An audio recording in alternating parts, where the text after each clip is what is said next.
Welcome to Study IQ. I'm Amit Varidikilor and this is lecture number 15 of Indian Polity series and I'm hoping that you were desperately waiting for it. हम लक्ष्मीकांत करने की कोशिश कर रहे हैं, correspondingly basically वही chapters चल रहे हैं वो जो कि बेसिकली लक्ष्मीकांत में जिस प्रकार से कराए गए हैं। आज हमारा उद्देश्य है सेंटर एंड स्टेट रिलेशंस करने का इन दी लेक्चर नंबर 15। इससे पहले 14 लेक्चर हो चुके हैं इसी सीरीज के, जिसमें हम कॉन्स्टिट्यूशन के पहले 5 पार्ट पूरे के पूरे कंप्लीट कर चुके हैं। हावेवर उसके बाद लक्ष्मीकांत एक डिफरेंट अप्रोच रखता है कॉन्स्टिट्यूशन को पढ़ने के लिए। अब हम डायरेक्टली सबसे पहले जंप कर जाते हैं पार्ट नंबर 11 और पार्ट नंबर 12 के ऊपर। सबसे पहले हमने पार्ट नंबर लाइन से पढ़ा था, पार्ट 1, पार्ट 2, पार्ट 3, पार्ट 4 और पार्ट 4A, जो कि हमारे कॉन्स्टिट्यूशन के पहले पार्ट हैं। उसके बाद जो नेक्स्ट पार्ट है वहां पर president is the first topic. 51A के बाद जो आर्टिकल आएगा 52, वो बेसिकली राष्ट्रपति के बारे में डिस्कस करना स्टार्ट करता है। फिर राष्ट्रपति, वाइस प्रेसिडेंट और prime minister, council of minister, parliament के बारे में डिस्कशन होगा। हावेवर उससे पहले जो लक्ष्मीकांत अप्रोच फॉलो करती है वो पहले एक बार पूरा का पूरा ओवरव्यू देती है हमारी पार्लियामेंट्री डेमोक्रेसी का।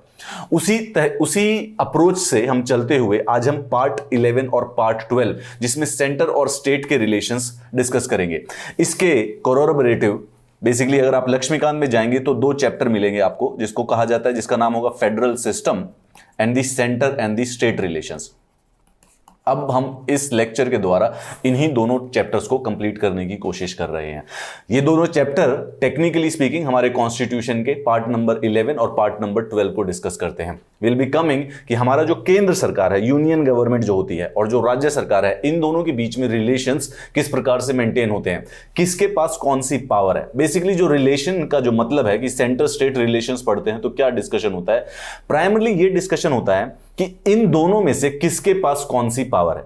अगर बीच में किसी दिन इन दोनों के बीच में लड़ाई हो जाए तो कौन क्या कर सकता है, कौन क्या नहीं कर सकता है, इसी बात के डिस्कशन को सेंटर स्टेट रिलेशंस कहा जाता है।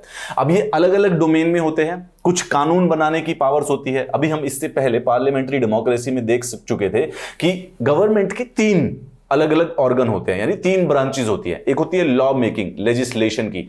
अब जो ये लेजिस्लेशन यानी कानून बनाने की जो प्रक्रिया है और कानून बनाने की जो पावर है, ये जो पावर है ये 2 लोगों में, 2 यूनिटों में, 2 एंटिटीज में बांटी गई है।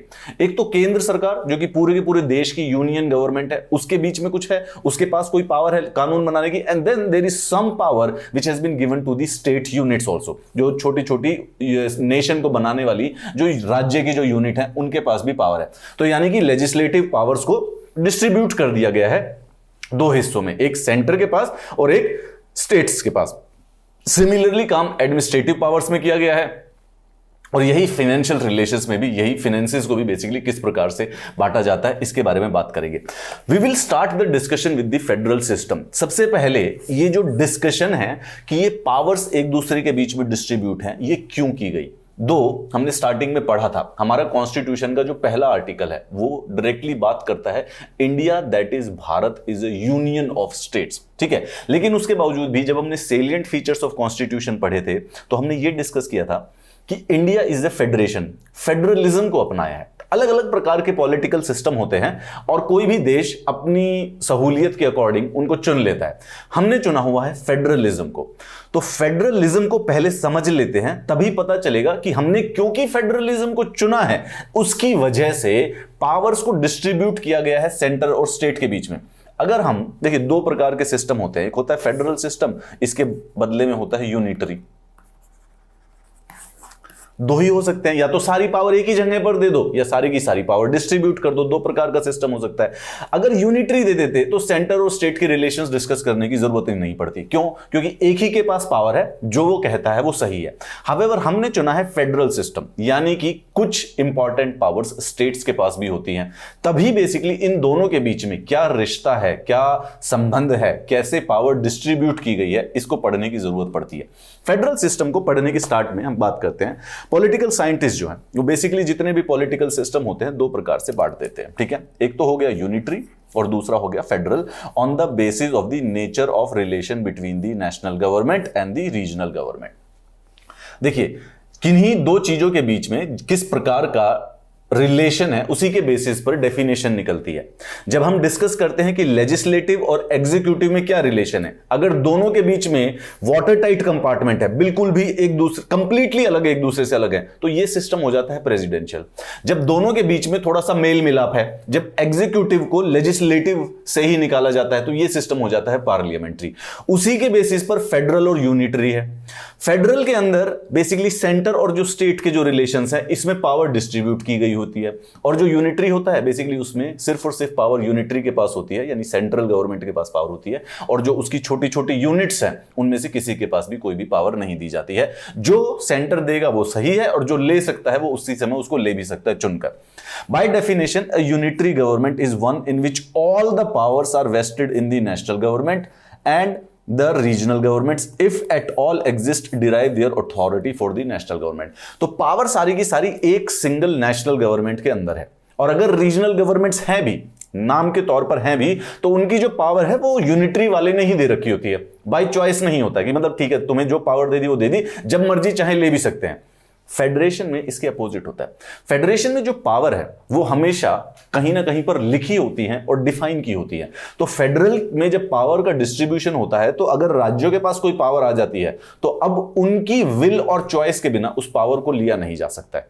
यहां पे भी हम जब भी कॉन्स्टिट्यूशन को पढ़ेंगे तो हम प्राइमरली दो कॉन्स्टिट्यूशंस के ऊपर या दो कंट्रीज की पॉलिटी के ऊपर मेजर फोकस कर पढ़ते हैं, यूनाइटेड स्टेट्स ऑफ अमेरिका और यूनाइटेड किंगडम। रीजन, सबसे पहले यूनाइटेड स्टेट्स का रीजन यह है कि वो पिछले 70 साल की सुपर पावर है और वो वर्ल्ड की ओल्डेस्ट डेमोक्रेसी है, hence everybody looks up to that, इसके उसके कंपैरिजन में। दूसरा, हम उसको इसलिए पढ़ते हैं क्योंकि हमारे से अलग है, ठीक है, वो सबसे सक्सेसफुल तरीके की एक पॉलिटी सिस्टम है और हमारे से अलग है, तो हम उसको अंडरस्टैंड करते हैं कि हमसे उसमें क्या क्या अलग है। दूसरा, हम हमेशा पढ़ते हैं यूनाइटेड किंगडम के बारे में। क्यों? क्योंकि उन्होंने एग्जैक्टली सेम टू सेम चीज अपना रखी है जो कि हमने अपनाई है। However, सेंटेंस को उल्टा कहना चाहिए था।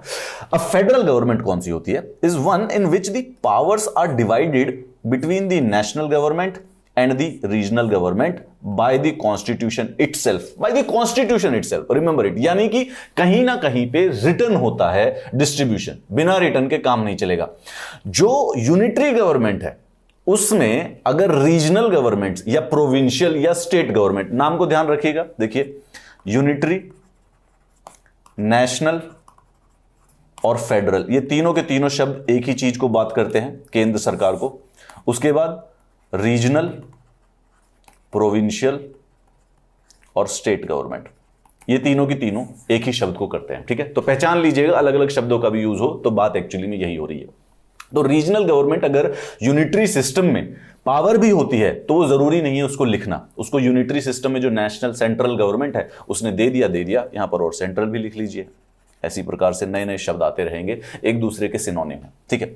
चलिए, ब्रिटेन हो गए, फ्रांस हो गया, जापान हो गया, चाइना हो गया, इटली हो गया, बेल्जियम हो गया, नॉर्वे हो गया, स्वीडन हो गया, स्पेन हो गया, they have the unitary model of the government.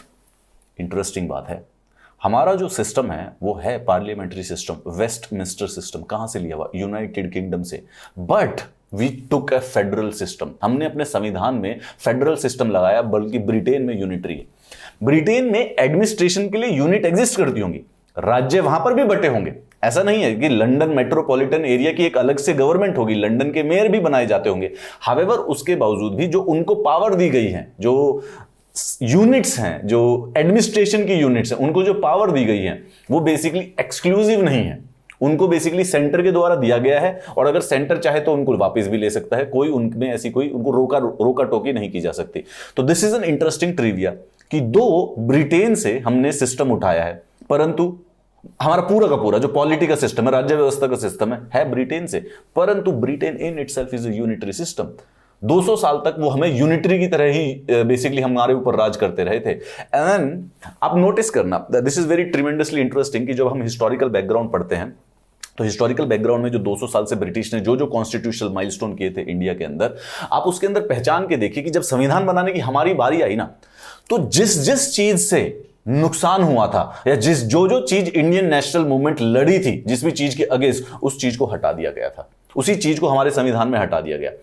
Because we did not want a one unitary totalitarian dictatorship वाली गवर्नमेंट नहीं चाहिए थी, तो हमने फेडरल चुन लिया। लेकिन याद रखने के लिए ब्रिटेन एंड फ्रांस, इसमें दो जो इंपॉर्टेंट वाले हैं, जापान और चाइना, ये हमारे एशिया के जो दो इंपॉर्टेंट वाले हैं, इन चारों देशों के अंदर यूनिटरी गवर्नमेंट है। इसके अगेंस्ट अगर हमें जिनकी बात करनी है, United States of America, Australia, Canada, Russia और ब्राजील और स्विट्जरलैंड, इन सब के अंदर फेडरल सिस्टम अपनाया गया है। फेडरल सिस्टम का यह मतलब है कि एक सरकार सेंट्रल सरकार होती है और इनके नीचे अलग अलग यूनिट की अलग अलग सरकार होती है, जिनके पास खुद की सॉवरेन पावर्स अवेलेबल होती है। This is what the federalism is about. Federal movement में नेशनल गवर्नमेंट को फेडरल गवर्नमेंट कह सकते हो, सेंट्रल गवर्नमेंट कह सकते हो, यूनियन गवर्नमेंट कह सकते हो, और दूसरे वाले को रीजनल गवर्नमेंट या फिर स्टेट गवर्नमेंट या फिर प्रोविंशियल गवर्नमेंट, किसी भी प्रकार से आप कुछ भी कह सकते हैं। जिनको आज हम स्टेट कहते हैं, हरियाणा स्टेट, महाराष्ट्र स्टेट, इनको आजादी से पहले प्रोविंस कहा जाता था। सेम ही चीज को यूनिट ऑफ एडमिनिस्ट्रेशन, बेसिकली वही वाली बात है। ठीक है, अब एक बार इन दोनों के बीच में डिफरेंशिएट कर लेते हैं कि ये होता क्या है। It is very difficult, very easy, बहुत सिंपल सा, एक सिंपल सा मैप है, इसमें कुछ ज्यादा कॉम्प्लेक्सिटी वाली बात है नहीं। चलिए देखिए, फेडरल गवर्नमेंट का मतलब कि दो गवर्नमेंट है हमेशा यहां पर इस साइड लिख लेते हैं यूएसए और इंडिया। ये दोनों के दोनों एक प्रकार के फेडरल हैं, लेकिन कनाडा का भी नाम रखना जरूरी है। क्यों, ये बात पे आते हैं। ठीक है, यहां पर सिंगल गवर्नमेंट पे आ जाइए, जापान, और उसके बाद हम बात कर लेते हैं यूनाइटेड किंगडम की, और उसके बाद एक फ्रांस के बारे में भी लिख ही लेते हैं। ठीक है, ये हो गए यूनिटरी गवर्नमेंट। यूनिटरी गवर्नमेंट का सिंगल गवर्नमेंट कहने का ये मतलब नहीं है कि वहां के राज्य हो नहीं सकते। वहां पे एडमिनिस्ट्रेटिव यूनिट बनाई जाती है और उनके वोटिंग भी होती है, और वहां पर सरकार भी चुनी जाती है। जो लोकल सरकार है, लोकल गवर्नमेंट है, वो चुनी जाती है। But the power, the key here is that कि उनको जो पावर दी गई है वो कहीं लिखी नहीं हुई है, वो चॉइस से दी है। इट्स समथिंग लाइक कि बेसिकली आपको अगर आपके पेरेंट्स पॉकेट मनी दे देते हैं तो वो चॉइस से दी है, वो आपकी सैलरी या इनकम नहीं है। वो किसी भी पल चाहें तो उसे कम कर सकते हैं किसी भी बहाने से, और किसी भी पल चाहें तो बेसिकली देने से मना भी कर सकते हैं, जरूरत पड़ती है तो वो बढ़ा भी सकते हैं। ये उस प्रकार की पावर होती है। पावर, असली जो फाइनेंशियल पावर है वो सिर्फ और सिर्फ पेरेंट्स के पास है। पॉकेट मनी दे दी गई है यूनिटरी गवर्नमेंट में, जो यूनिट्स होती हैं, छोटी एडमिनिस्ट्रेटिव यूनिट्स है। चलिए, फेडरल गवर्नमेंट में हमेशा रिटन कॉन्स्टिट्यूशन होता है, ऑलवेज, वरना फेडरल गवर्नमेंट बनना मुश्किल होता है। देखिए, फेडरल गवर्नमेंट का कॉन्सेप्ट क्या है? फेडरल गवर्नमेंट का कॉन्सेप्ट आता है यूनाइटेड स्टेट्स ऑफ अमेरिका से। यूनाइटेड स्टेट्स ऑफ अमेरिका की वैसे तो बड़ा प्यारा इतिहास है, लेकिन छोटी कहानी ये है कि वहां पर कई सारी सी ना छोटी छोटी स्टेट्स थी। ठीक है, देयर वर सिंगल स्टेट्स, ऐसे जैसे कि आप समझ लीजिए टेक्सास नाम की एक स्टेट। ठीक है, उसके बाद एक होगी फ्लोरिडा। ठीक है, एक फ्लोरिडा नाम की स्टेट्स है। ठीक है, एक होगी न्यूयॉर्क, एक न्यूयॉर्क नाम की स्टेट्स है, एक मैसाचुसेट्स नाम की स्टेट्स है। ऐसे 13 स्टेट्स, 13 स्टेट्स मिले। जब पहली बार यूएस से मिला था तो 13 स्टेट्स मिलते हैं एक दूसरे से, और वो मिलकर बना लेते हैं यूनाइटेड स्टेट्स ऑफ अमेरिका, यानी कि एक फेडरेशन बना लेते हैं वो मिलके। इंडिविजुअली अगर वो चाहते तो वो एक इंडिविजुअल कंट्री बन सकते थे अपने आप में, कोई रोक नहीं सकता था उनको, उनके पास फुल सॉवरेन पावर थी। However they chose to integrate and become one nation. इस चीज को यूनाइटेड स्टेट्स ऑफ अमेरिका कहा जाता है। आज ये जो टोटल स्टेट्स हैं, टोटल 50 है। ठीक है, लंबा इतिहास है, जरूर नहीं। लेकिन जब अब सोच के देखिए कि जब 13 जो स्टेट हुआ करते थे उस समय, जब अमेरिकन इंडिपेंडेंस की जब लड़ाई हुई 1776 के करीब, 1776 में अमेरिकन इंडिपेंडेंस की लड़ाई शुरुआत होती है। वो उस समय डिक्लेयर कर देते कि हम आजाद है। जब वो 13 स्टेट साथ आते हैं, अब ये खुद की इंडिविजुअल पावर्स है इनके पास, ये इंडिविजुअल नेशन बनना चाहते हैं तो बन सकते हैं। तो ये साथ आएंगे, तो ये साथ तभी आ पाएंगे जब ये रिटर्न रिकॉर्ड ले लेंगे। ये लिखवाएंगे जरूर कि भाई पहले ये बताओ कि हम आ तो रहे हैं, इसके क्लेम क्या क्या होंगे, what will be our powers, और हमारे साथ आने के फायदे क्या होंगे। हेंस फेडरेशन में हमेशा रिटर्न कॉन्स्टिट्यूशन होता है। यूनिटरी में दोनों ऑप्शन है। रिटर्न कॉन्स्टिट्यूशन को कोई रुकावट तो है नहीं, तो कोई बना भी सकता है, ना भी बनाओ। यूनिटरी वाले भी बना सकते हैं, नॉन यूनिटरी वाले भी। तो रिटर्न जो अगर हम फेडरेशन की बात करें, कोई भी कंट्री, अगर आपको कोई कहेगा कि ये कंट्री फेडरल है तो अंधाधुंध सोच लीजिएगा कि इनका संविधान लिखा गया होगा। अच्छा, यूनिटरी गवर्नमेंट कॉन्स्टिट्यूशन में भी रिटर्न फ्रांस ने लिख रखा है, ब्रिटेन ने नहीं लिख रखा है। दूसरी एक और बात बता देता हूं, ब्रिटेन का जब यह कहा जाता है कि अनरिटन कॉन्स्टिट्यूशन है, इसका यह मतलब मत सोचिएगा कि अपने मन में सारे याद करके बैठे हैं कानून और किसी ने कहीं पर लिखा नहीं हुआ है। Everything related to Britain's constitution is written, बस अलग अलग कानूनों में लिखा हुआ है। They don't have a single book जिससे वो पता चल जाए लेजिस्लेशन की क्या पावर है, किसके पास पावर है, पार्लियामेंट कैसे सेलेक्ट होगा, प्राइम मिनिस्टर कैसे सेलेक्ट होंगे, जुडिशरी की क्या पावर है, एग्जीक्यूटिव की क्या पावर्स है, ये सब कुछ, इंडिविजुअल्स के राइट क्या है, फंडामेंटल राइट्स क्या है, वहां पर ये सारी की सारी चीजें लिखी हुई हैं। अनरिटन का ये मतलब नहीं होता कि सर सब याद करके बैठे हैं क्या वहां पे जजेस, लिखते नहीं है, लिखा जरूर है, but it is just not a single document. Multiple 400-500 साल के डॉक्यूमेंट्स हैं, अलग अलग डॉक्यूमेंट्स से अलग अलग लॉज को निकाल कर लाते हैं।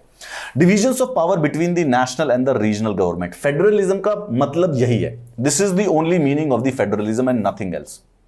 डिवीजन ऑफ पावर, यूनिट बना दिया है, ये सेंट्रल एक बड़ा कंट्री हो गया, फेडरल नेशन हो गया, इसकी अलग अलग यूनिट हो गई और इनकी पावर्स डिवाइड कर दी, क्लियर कट डिवाइड कर दी। यूएसए ने भी डिवाइड कर रखी है, कनाडा में ने भी डिवाइड कर रखी है और हमारे इंडिया ने भी डिवाइड कर रखी है। तो जो स्टेट्स है हमारी सबकी, उसके अंदर पावर डिविजन्स अलग अलग हो रखे हैं। Supremacy of the constitution, constitution में भी सुप्रीम, में नॉट भी सुप्रीम। अच्छा, यहां पर फिर दोबारा से अगर देखें, फेडरल जो भी होगा, लॉजिक वाली बात है कि अगर फेडरलिज्म है यानी कि 2 यूनिट्स बना दी गई हैं, दिन 2 यूनिट्स में पावर डिस्ट्रीब्यूट करनी है, तो ये दोनों एक दूसरे को सुप्रीम कैसे मानेंगे? स्टेट्स तभी तो बेसिकली सेंटर के लिए किसी एग्रीमेंट पे साइन करेंगे जब उन्हें यह पता होगा कि ये हमसे सुप्रीम ना हो पाए कभी भी जिंदगी के अंदर। तो इसीलिए दोनों के दोनों बोलते हैं कि हम साथ तो मिलेंगे, एक साथ मिलकर काम करेंगे, लेकिन सुप्रीम होगा कॉन्स्टिट्यूशन। फेडरलिज्म में ही पॉसिबल है। यूनिटरी में अगेन ये बात पॉसिबल हो भी सकती है, नहीं भी हो सकती है। जापान कहता है कि भाई कॉन्स्टिट्यूशन सुप्रीम है। ब्रिटेन में हम बात कर ही चुके हैं कि संविधान सुप्रीम नहीं होता है, पार्लियामेंट सुप्रीम होता है। अगेन ब्रिटेन के साथ ना अलग अलग जो एक्सेप्शन है, ये रीजन क्यों, एक्सेप्शन क्यों है? क्योंकि मॉडर्न डेमोक्रेसी का हर आइडिया, हर तरीका, हर सिस्टम इजाद ब्रिटेन में हुआ है। Britain has been the cultural centre of the whole humanity और the world from last 800 years. 1215 में जब से मैग्ना कार्टा ब्रिटेन के अंदर साइन हुआ था, तब से जो इंसानों के मूल अधिकारों की जो मूवमेंट स्टार्ट होती है 12वीं सदी से, वो सारी की सारी ना यूरोप में डेवलप होती है, मोर और लेस। ठीक है, टेक्निकली डायरेक्टली हम ब्रिटेन को नहीं कह सकते हैं, but Britain was at one given point of time was the largest and the biggest power on the planet earth. तो इसीलिए ब्रिटेन को क्रेडिट दिया जा सकता है। हावेवर अगर आपको इसको पूरा इन जनरल समझना है तो जितने भी डेमोक्रेटिक इंस्टीट्यूशंस आज एग्जिस्ट करते हैं, वो सारे के सारे जो हैं वो यूरोप से निकल कर आए हैं। 2 बड़े कंट्रीज हैं, ब्रिटेन और फ्रांस के अंदर ही वो सारे के सारे टेस्ट हुए थे। एंड देन जो यूएसए था, यूनाइटेड स्टेट्स ऑफ अमेरिका, ये भी बेसिकली ब्रिटेन की कॉलोनी थी। तो अगर देखा जाए तो जो उनकी ब्रिटेन, जो यूएसए की जितनी भी लेगेसी है वो डायरेक्टली आती है ब्रिटेन के आइडियाज के द्वारा, ब्रिटेन की लेगेसी के द्वारा ही। हेंस ब्रिटेन में ना यूजुअली एक्सेप्शन मिलता है। ब्रिटेन जिनके ऊपर भी थोड़ा सा पाप करता था या थोड़ा सा उनको ऑपरेस करता था, जब वो उस ऑपरेशन से छुट्टी पा लेते थे ना, तो वो एकदम उनको नई ब्लैंक स्लेट मिल जाती थी कि यार 70-80 सालों की गुलामी है, अब हम ब्लैंक स्लेट कर फिर दोबारा से इसके ऊपर कुछ लिखते हैं। एंड देन यूजुअली जितनी भी कॉलोनीज हैं उनके जो पॉलिटिकल सिस्टम है ना क्लियरली डिफाइंड। अब यूएसए ने किसके अगेंस्ट इंडिपेंडेंस लगी थी? ब्रिटेन के अगेंस्ट। तो जब उन्होंने कॉन्स्टिट्यूशन बनाया ना, तो they were clear about what they were doing, लिख लिख के बनाया था। ब्रिटेन को आज तक किसी ने कॉलोनी बनाया नहीं है और ब्रिटेन को ऑपरेस किसी ने किया नहीं है, तो उसको कहीं से आजादी नहीं मिली, इसीलिए उनको ना एक कोडिफिकेशन करने की जरूरत ही नहीं पड़ी। तो उनके कानून एक जगह बनते थे, फिर अगले दिन कहीं दूसरी जगह, फिर 2-3-50 साल के बाद, फिर 70-80 साल के बाद। तो उनको कॉन्स्टिट्यूशन लिखने की जरूरत सिर्फ इसलिए नहीं पड़ी because they did not fight A national movement. Independence की नेशनल मूवमेंट लड़ी ही नहीं ब्रिटेन ने, इसीलिए उनके कॉन्स्टिट्यूशन में कॉन्स्टिट्यूशन सुप्रीम नहीं है, पार्लियामेंट सुप्रीम है। उनके यहां पर बेसिकली अगर देखा जाए तो जो कॉन्स्टिट्यूशन है वो अनरिटन है फॉर द सोल रीजन, क्योंकि जब तक ओप्रेस होगा ही नहीं, लिखने की कोशिश क्यों करोगे? रिजिड कॉन्स्टिट्यूशन होता है फेडरल गवर्नमेंट में। रीजन सेम रीजन है कि पावर डिवाइड हो जाने के बाद फिर डिसीजन नहीं लिया जाएगा। कमरा आपका, ये मेरा कमरा, ये आपका कमरा, इसमें अब इसको बदलाव चाहेंगे तो देखो, रिजिड अगर फ्लेक्सिबल होता है तो जो भी ज्यादा पावरफुल होगा ना, वो थोड़े समय में जाके बेसिकली सब कुछ अपने कब्जे में कर लेगा एक बार भी। ये नॉर्मल ह्यूमन नेचर का है। तो इसीलिए फेडरल गवर्नमेंट रिजिड कॉन्स्टिट्यूशन देती है कि पावर, अब देखिए जैसे 13 स्टेट है यूएसए की, हम सबने मिलकर डिसीजन लिया कि हम एक नेशन बन जाते हैं, ठीक है। अगर वो फ्लेक्सिबल कॉन्स्टिट्यूशन बना देते हैं तो या तो स्टेट्स नेशन की पावर किसी दिन हड़प कर लेंगे, या फिर जो सेंट्रल गवर्नमेंट है वो किसी न किसी दिन स्टेट्स की पावर सारी की सारी हड़प कर लेगा। सो दे मेक श्योर कि कॉन्स्टिट्यूशन रिजिड हो। जिस एग्रीमेंट में घुसे थे 200 साल के बावजूद भी सेम ही एग्रीमेंट होना चाहिए, कोई बदल ना पाए। इंडिपेंडेंट जुडिशरी, अगेन ये इसका कोई खास रीजन नहीं है। Independent judiciary basically unitary government में भी हो सकती है, कोई संभावना की बात नहीं है। फेडरल गवर्नमेंट में इन जनरल मानी जाती है, again due to the same reason. Bicameral legislature, इसके अंदर बाइकैमरल लेजिस्लेचर की जरूरत क्यों पड़ती है ये भी सोचिए। अगेन लेजिस्लेचर क्या होता है? लेजिस्लेचर का मतलब है पार्लियामेंट। पार्लियामेंट मतलब कि यूएसए में कहा जाता है इसको कांग्रेस, ठीक है, यानी कि संसद। ये एक सभाघर है। अगर आप देखेंगे तो पार्लियामेंट सिर्फ और सिर्फ एक सभाघर होता है। कहने का मतलब है कि जो विजडम वाइज लोग हैं वो बैठ के मिल के डिस्कस करेंगे लॉ कैसे बनेगा, कानून क्या होना चाहिए, कल से कौन सा रूल लगना चाहिए, उसी चीज को पार्लियामेंट कहते हैं। And there is nothing more than that. अब इस सभाघर के अंदर दो तरीके से लोग आ सकते हैं। सबसे पहले कि एक्चुअली में तो ये है कि बेसिकली सबको मिलके, जितने भी हम लोग हैं, एक गांव में अगर 300 लोग हैं तो 300 के 300 मिलके एक जगह बैठे और अगर कल का निर्णय लेना है कि नहर से कौन कौन पानी पी सकता है और कितना पानी ले सकता है, इस बात का डिसीजन लिया जा सकता है 300 लोग बैठ के। जब पॉपुलेशन बहुत ज्यादा हो जाती है, सपोज कीजिए कि 3 लाख पॉपुलेशन हो गई, 3 की बजाय 30 लाख हो गई, 30 की बजाय बेसिकली 3 करोड़ हो गई। अब 3 करोड़ पॉपुलेशन होने पे हर सवाल का जो जवाब है 3 करोड़ लोगों से पूछा नहीं जा सकता। तो क्या किया जाता है? तो ये किया जाता है कि आप इन 3 करोड़ लोगों में से 300 लोगों को चुन लीजिए और फिर ये 300 लोग डिस्कशन करके बेसिकली कानून बना देंगे कि नहर से पानी कौन पिएगा, कितना पानी पिया जाएगा। अब ये कैसे चुना जाए, उसके लिए हमने मॉडर्न डेमोक्रेसी ने इलेक्शन इजाद कर रखा है। क्योंकि अब यहां पर भी ये है कि कौन चुना जाए, अब हेरिडिटरी तो चुना नहीं जाएगा। तो फिर ये दिया गया कि आप यहां पे ये 15,000 लोग इकट्ठे रहते हैं, इन 15,000 लोगों के सामने इलेक्शंस के लिए जाइए, जो भी लोग जिसको भी मंजूर है उन 15,000 लोग ना वो वोट करके बता देंगे। बेसिकली वोट करने का मतलब है, हाँ सपोज कीजिए आपकी क्लास में 40 लोग हैं, ठीक है, 40 लोग में से मैं 3 लोगों को आगे खड़ा कर देता हूं और फिर मैं कहता हूं बताओ भाई इसमें से मॉनिटर किसको बनाना है। आप उसमें से मैं बोलूंगा कि नंबर स्टूडेंट ए को बनाना है, आप हाथ खड़ा कर दीजिए। आपने हाथ खड़ा कर दिया, मैंने गिन लिया, फिर बी को मैंने गिन लिया, फिर सी को मैंने गिन लिया। जिसके भी नंबर नाम पे सबसे ज्यादा हाथ खड़े हुए थे मैंने उसको मॉनिटर बना दिया। अब इसी चीज को इलेक्शन कहा जाता है। ये जब बड़ी पॉपुलेशन हो जाती है तो उसको इलेक्शन, फिर वो 300 लोग इकट्ठे होके अब वो उन 3 करोड़ लोगों का डिसीजन लेना चाहते हैं। इस चीज को हाउस ऑफ रिप्रेजेंटेटिव, लोक यानी लोगों की जो सभा होती है, कहा जाता है, ठीक है। लेकिन जब फेडरलिज्म बना दिया जाएगा, फेडरलिज्म बनाया गया, फेडरलिज्म में यूएसए के फेडरलिज्म के बारे में बात करेंगे क्योंकि वो ट्रू फेडरेशन है। इंडिया ट्रू फेडरेशन नहीं है, ठीक है। इंडिया का फेडरेशन थोड़ा सा बदलाव है। तो यूएसए के फेडरेशन के बारे में सोचिए। यूएसए की जो फेडरेशन है वो एक अलग अलग स्टेट से बनकर चली है, ठीक है। अब जब ये स्टेट एक दूसरे के साथ मिलकर एक नेशन बनाना चाहती थी तो ये भी कोशिश करेंगे कि भाई अगर हमारे कोई इंटरेस्ट है, हमने एक बार नेशन बना लिया, आपने एग्रीमेंट दे दिया हमें नेशन बनाने का, बट व्हाट अबाउट टुमारो, हमारे इंटरेस्ट को टुमारो कौन प्रोटेक्ट करेगा। तब ये बेसिकली एक नीचे दूसरा राज्य यानी कि स्टेट का, यानी कि सेनेट, यानी कि अपर हाउस, एक और सभाघर बना देते हैं, दूसरे वाला सभाघर। जिस सभाघर में जो रिप्रेजेंटेटिव जाता है वो सिर्फ और सिर्फ इंडिविजुअल्स का यानी सिटीजन्स का रिप्रेजेंटेटिव नहीं होता है, वो टेरिटरी को भी रिप्रेजेंट करता है, वो उस स्टेट के इंटरेस्ट के बारे में बात करता है। तो जैसे राज्यसभा में अगर यूएसए के सेनेट में चले जाएंगे, यूएसए की राज्यसभा को कहा जाता है सेनेट, ठीक है। और वहां पर 50 स्टेट हैं, हर स्टेट से 2 लोग आते हैं, तो टोटल लोग हैं 100 वहां पर, ठीक है। हर स्टेट से 2, स्टेट बड़ी हो या छोटी उन्हें इस बात से फर्क नहीं पड़ता, क्यों नहीं पड़ता, आते हैं उसके ऊपर। बट वहां के सेनेट में, वहां की राज्यसभा में 100 मेंबर है, हर एक स्टेट से 2 लोग आते हैं, ठीक है। अब इनका इंटरेस्ट होता है टेरिटरी के बेसिस पर फोकस करना। इसके ऊपर जो हाउस ऑफ रिप्रेजेंटेटिव है, वहां पर यूएसए में है 435 लोग, ये लोकसभा है वहां की।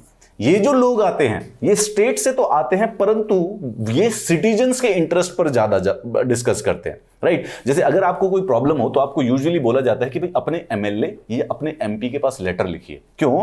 क्योंकि एमएलए और एमपी को आप डायरेक्टली वोट करते हो अपनी प्रॉब्लम सॉल्व कराने के लिए, वो आपका रिप्रेजेंटेटिव है विधानसभा में और लोकसभा में, डायरेक्टली वो आपको रिप्रेजेंट करता है। हावेवर जो एमपी राज्यसभा का होता है, वैसे आप उसके पास जा सकते हैं, बट इन जनरल राज्यसभा के जो एमपी होते हैं उनका इंटरेस्ट इंडिविजुअल से कम टेरिटरी से ज्यादा होता है। यह फर्क होता है। और क्योंकि फेडरेशन बनेगी तो हमेशा बाई कैमरल लेजिस्लेचर देना पड़ेगा, कुछ जरूरत बेटर रहेगा कि बाई कैमरल लेजिस्लेशन दिया जाए। क्यों? क्योंकि राज्य के जो इंटरेस्ट हैं उनको भी प्रोटेक्ट करना जरूरी होता है। अब Bharat the term federation constitution में ये वर्ड यूज नहीं किया है। एक प्रीलिम्स का ट्रिविया समझ के कुछ सुनिए, ठीक है। कॉन्स्टिट्यूशन में ये वर्ड यूज ही नहीं किया federation, they never used it. हमने आर्टिकल 1 पढ़ा था, उसमें लिखा article 1 of the constitution describes India as a union of states. हमें यूनियन ऑफ स्टेट्स बताया गया था, ठीक है। The Indian federal model is based on the Canadian model, not on the American model. American model और Canadian model में फर्क क्या है, यही हम डिस्कस करते हैं अभी। अब दो तरीके हैं हमारे पास राज्य बनाने के, देखिए आगे डिस्कस करते हैं, इसको आगे बताते हैं। Indian federal resembles its Canadian federation in its formation, that is by way of disintegration, in its preference of the term union and in its centralizing tendencies। तो फर्क क्या है, आइए उसके बारे में बात करते हैं। एक क्लीन पेज ले लेते हैं, यहां पर बात होगी। अब हम देखते हैं कि इंडिया और कनाडा क्यों सिमिलर है और इसके साथ जो फर्क क्या है, यूएसए के साथ फर्क क्या है। अब हमने 3 जगह पे देखे हैं कि सबसे पहले वो कहता है कि इंडिया का जो फेडरलिज्म है वो बना है डिसइंटीग्रेशन से और यूएसए का बना है इंटीग्रेशन से। दोनों के दोनों, तीनों के तीनों फेडरलिज्म सिस्टम है हमारा, इंडिया, कनाडा और यूएसए, ठीक है। कनाडा ट्रू फेडरेशन है, कनाडा के sorry United States of America is a true federation, ठीक है। अगर फेडरलिज्म का जो सबसे बेस्ट एग्जांपल है वो यूएसए, लेकिन कनाडा और इंडिया भी एक प्रकार की फेडरेशन है। इन दोनों में फर्क क्या है? USA is true example of federation क्योंकि ये बना है इंटीग्रेशन से। इंटीग्रेशन का मतलब ये हुआ अलग अलग यूनिट थी, मिलके एक नेशन बना लिया। चाहते तो अपना अलग नेशन बना सकते थे, सॉवरेन। एक फ्लोरिडा का अलग कंट्री बन सकता था, टेक्सास का अलग कंट्री बन सकता था, कैलिफोर्निया एक डिफरेंट कंट्री हो सकता था। However they chose to integrate together and become one nation, United States of America. इसीलिए उसका नाम यूएसए है। हमारा नाम यूनाइटेड स्टेट्स ऑफ इंडिया नहीं है, ना ही यूनाइटेड स्टेट्स ऑफ कनाडा। क्यों? India is complete in itself. India एक ही चीज है, ठीक है। इसके बीच में हमने जो फेडरेशन बनाया है वो डिसइंटीग्रेशन से। उसके बाद इंडिया को ना डिवाइड किया गया है सिर्फ और सिर्फ एडमिनिस्ट्रेशन के लिए, और हमारी जो डाइवर्सिटी है उसको अलग अलग स्पेस दे दिया जाए। ये कॉन्सेप्ट का इशू है बस।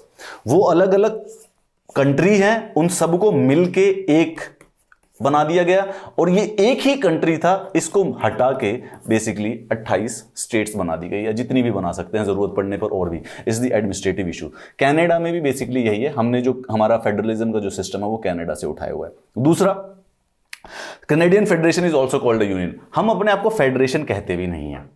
यूएसए के कॉन्स्टिट्यूशन में ही बताया गया है कि इट इज ए फेडरेशन। वो सब मिलके आए हैं एक दूसरे के साथ एक नेशन बनाने के लिए, कंट्री बनाने के लिए। हमारे यहां पे ऐसे हम यूनियन हैं, स्टेट्स पहले यूनियन है, बाद में पावर डिस्ट्रीब्यूट किए हमने एज ए फेडरेशन के तौर पे। क्यों? क्योंकि हम चाहते थे कि बेसिकली ग्रास रूट डेमोक्रेसी हो, लोगों के हाथ में पावर होनी चाहिए, सेंट्रलाइजिंग टेंडेंसीज को अवॉइड करना था।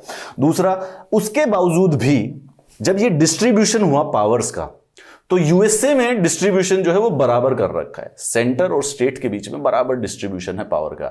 इंडिया में जब डिस्ट्रीब्यूशन हुआ तो आप ये समझ लीजिए कि आम आए थे 15, तो बड़े भाई ने ले लिए 8 और छोटे भाई को दे दिए 7। तो डिस्ट्रीब्यूशन में थोड़ा सा ऐसे एंगल हुआ कि पावर जो है सेंटर की तरफ ज्यादा है। ये एक हमने बदलाव किया है, लेकिन उसके बावजूद भी हम हैं फेडरल यूनिटी। अगर हम देखें federal features of the constitution, dual polity होती है, यानी कि 2 सरकारें होंगी, सेंट्रल होगी और स्टेट होगी।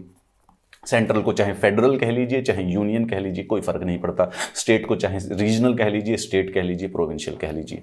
रिटन कॉन्स्टिट्यूशन होगा, ये हम डिस्कस कर ही चुके हैं। डिवीजन ऑफ पावर्स, अच्छा यही हम डिस्कस करेंगे आज। आज का टॉपिक क्या है? Division of powers. इन दोनों के बीच में पावर्स को डिवाइड कैसे किया गया है, और पावर्स के 3 मायने होते हैं, लेजिस्लेशन, एग्जीक्यूटिव और जुडिशरी। जब हम इसको डिस्कशन करते हैं डिवीजन ऑफ पावर में, तो पहले लेजिस्लेटिव पावर्स की डिस्ट्रीब्यूशन, फिर एग्जीक्यूटिव पावर्स की, जिनको एडमिनिस्ट्रेटिव पावर्स भी कहा जाता है, वो डिस्ट्रीब्यूशन। तीसरा, इस एग्जीक्यूटिव और एडमिनिस्ट्रेटिव के अंदर जुडिशरी भी इंक्लूड हो जाती है। एंड थर्ड, फाइनेंशियल पावर्स की एक डिस्ट्रीब्यूशन अलग से पढ़ते हैं डिवीजन ऑफ पावर्स के बीच में। सेंटर स्टेट रिलेशन का मतलब यही होता है। सुप्रीमेसी ऑफ कॉन्स्टिट्यूशन, अगर फेडरल पॉलिटी है तो हमेशा संविधान ही बेसिकली सुप्रीम हो सकता है, कोई और पॉसिबिलिटी एग्जिस्ट नहीं करती। रिजिड कॉन्स्टिट्यूशन, अगेन हम ये भी डिस्कस कर चुके। सर आप तो बता रहे थे कि हमारा कॉन्स्टिट्यूशन फ्लेक्सिबल भी है, वो तो फिर यहां पे हम रिजिड क्यों बोल रहे हैं? कॉन्स्टिट्यूशन में वही पार्ट्स फ्लेक्सिबल हैं जो फेडरलिज्म को अफेक्ट नहीं करते। जो भी चीज, जो भी प्रोविजन, जो भी अनुच्छेद, जो भी आर्टिकल अगर फेडरलिज्म को अफेक्ट करता है उसको बदलना मुश्किल है, वो रिजिड है। यूएसए में तो है ही है रिजिड, यूएसए में तो सब कुछ ही रिजिड है, उसमें तो कुछ बदल ही नहीं सकते। It is a perfect example of rigid constitution. India में हमने ऐसी बातें किया कि जो चीजें फेडरलिज्म से लेना देना है ही नहीं, इन जनरल है, उनको आसानी से बदल दो भाई, समय के साथ साथ बढ़ते चलेंगे आगे। इंडिपेंडेंट जुडिशरी, जुडिशरी हमेशा इंडिपेंडेंट होती है फेडरल फीचर में, खैर ये यूनिटरी में भी होती है। एंड बाइकैमरलिज्म, जो कि हम डिस्कस कर चुके हैं कि दो संसद में दो हाउसेज रखे जाते हैं, एक तो रिप्रेजेंटेटिव का हाउस जो कि लोगों को रिप्रेजेंट करे, साथ में एक राज्यसभा भी होती है जो कि स्टेट्स के इंटरेस्ट को भी रखे। अच्छा, उसके बावजूद भी क्या नाम है, दो हमारी यूनिटरी टेंडेंसीज हैं, लेकिन उसके बावजूद भी हमने राज्यसभा को रखा है ताकि स्टेट के इंटरेस्ट, क्यों? क्योंकि हमने एक फेडरेशन मॉडल अपनाया है। फेडरेशन मॉडल कहां से उठाया है? यूके से तो नहीं उठाया, क्योंकि वो एक यूनिटरी मॉडल फॉलो करता है। We picked it up from the Canada, ठीक है। अब इसी के कॉन्टेक्स्ट में यूनिटरी फीचर्स को अगर आप देखेंगे तो पता चल जाएगा, सेंटर बहुत ही स्ट्रांग होता है, ये हमारे ही है, ठीक है। ये जितने भी हैं हमारे जो कॉन्स्टिट्यूशन है उसमें कुछ ऐसी फीचर्स हैं जिससे आपको पता चलेगा कि सेंटर स्टेट से ज्यादा स्ट्रांग है। ऐसा लगता भी है देखकर भी, सुनकर भी, समझकर भी। क्यों? क्योंकि हमारा जो है सेंटर स्ट्रांग है, स्टेट के पास भी पावर है, सेंटर के पास ज्यादा है। States not indestructible. यूएसए की जो स्टेट्स हैं उनका जो टेरिटरी है उनको बदला नहीं जा सकता, कभी भी नहीं बदला जा सकता विदाउट उनकी खुद की कंसेंट से। इंडिया में ऐसा नहीं पूछा जाता। अब अगेन ये हमने पूरा का पूरा जब पार्ट 1 कॉन्स्टिट्यूशन पढ़ा था तो we discussed it at length कि स्टेट्स हमारे यहाँ पे नॉट इनडिस्ट्रक्टिबल है। कहने का मतलब है कि डिस्ट्रक्ट की जा सकती हैं किसी भी समय, जब मर्जी आए, उनको कोई रोक नहीं सकता है। केंद्र के पास पूरी पावर है, स्टेट्स की कोई खुद का एग्जिस्टेंस नहीं है। कॉन्स्टिट्यूशन उनको एग्जिस्टेंशियल गारंटी नहीं देता है। सिंगल कॉन्स्टिट्यूशन, ये यूनिटरी फीचर है। क्यों? क्योंकि फेडरलिज्म में ना दो कॉन्स्टिट्यूशन होते हैं। अब अगर हम यूएसए की बात करें तो 50 स्टेट्स हैं, तो यूएसए का एक कॉन्स्टिट्यूशन है जो कि मतलब जिसको यूएसए का कॉन्स्टिट्यूशन कहा जाता है, और उसके बाद हर एक स्टेट का खुद का भी कॉन्स्टिट्यूशन है। 50 constitution for different states. India में जहां पर भी यूनिटरी गवर्नमेंट होती है, जैसे जापान हो गया या फिर फ्रांस हो गया या यूएसए हो गया, यहां पर एक ही कॉन्स्टिट्यूशन होता है, हमारा एक ही है। फ्लेक्सिबिलिटी ऑफ कॉन्स्टिट्यूशन, अब यही वाली बात, रिजिडिटी है उन इश्यूज में जो फेडरलिज्म है, और जो फेडरलिज्म से रिलेटेड इशू नहीं है वहां पर फ्लेक्सिबिलिटी है। No equality of state representation. No equality of the state representation का मतलब वही है जो मैं बताया था, देखिए जस्ट अ मोमेंट, हाँ ये रहा, no equality of the state representation. इसका मतलब क्या हुआ? यूएसए का जो फेडरलिज्म, जो कि ट्रू फेडरलिज्म है, वहां पर स्टेट की जो रिप्रेजेंटेशन होती है सेनेट में / राज्यसभा में, वो बराबर है। हर स्टेट के 2 लोग बेसिकली उसके अंदर सेनेटर बनते हैं।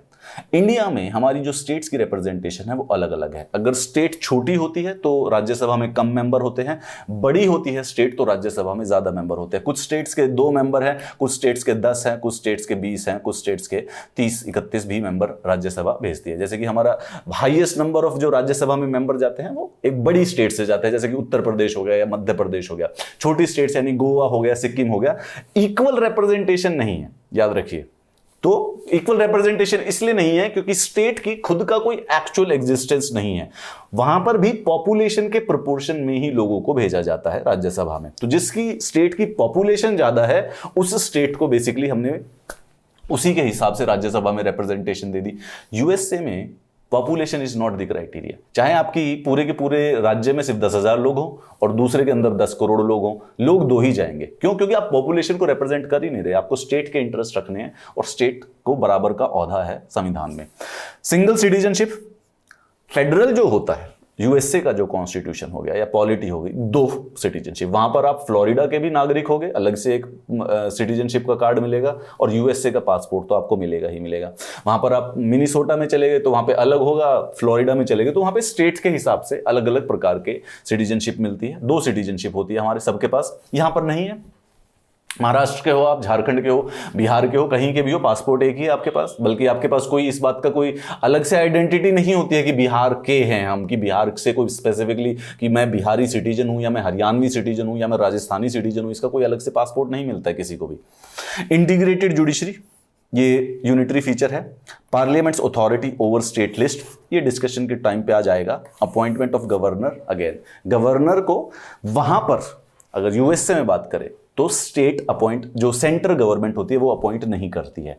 इंडिया में जो स्टेट का गवर्नर होता है उसको सेंट्रल गवर्नमेंट अपॉइंट करती है, which is a unitary feature. हमने चुना तो फेडरलिज्म है, परंतु ये सारी की सारी चीजें हैं हमारे संविधान में, and all of them are basically related to the unitary features, और ये सारे के सारे फेडरल फीचर्स।